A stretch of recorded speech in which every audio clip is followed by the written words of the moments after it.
Thank you, Lord Mayor.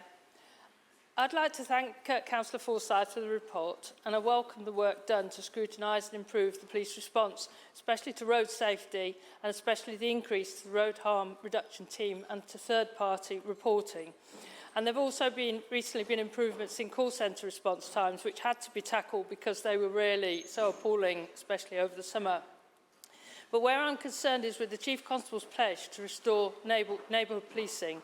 Mr Guildford announced his local policing model in April, which made very clear commitments to rebuild neighbourhood policing, bring response and CID officers together to work closely with local communities and to significantly improve visibility of officers in our neighbourhoods. But so far, all we've seen is the merging of two neighbourhood police units, Birmingham East and Birmingham West, into one Birmingham-wide local police unit. That doesn't seem very local. Our neighbourhood teams, which were going to be aligned toward boundaries, which makes total sense, but now are not, are sadly as invisible as ever. We're lucky in Moseley that the team are at least based in our ward, but also working from Moseley are the Spark Hill, Sparkbrook and Hall Green teams who must travel over a mile just to even reach their patch. Some areas it's much further than that. And finding suitable secure bases where sensitive information and equipment can be stored is not as easy as it sounds, and that's one of the big flaws in the proposed closure of police stations. Good that I'm pleased that Quinton's staying open, but not a good decision to close both stations in Sutton. We were assured we would start to see a difference in May, but then it was July, then it was November, and it's not got any better. Despite the eagerness of many of our excellent neighbourhood sergeants to get on with their jobs, we're now in a situation where emails go unanswered, crimes not investigated, victims are not updated, antisocial behaviour is not addressed. We were assured that all victims of burglary would receive a police visit.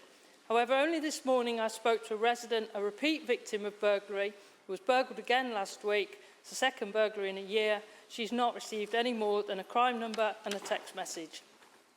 In the government's most recent inspection of West Midlands Police 21-22, the Inspector of Constabulary found the force to require improvement in 3 areas: investigating crime, supporting victims and protecting vulnerable people.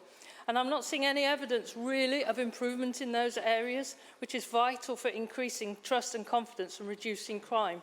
In fact, the question earlier from Councillor Molodina sort of emphasised that her ward, they don't feel as though they're being supported.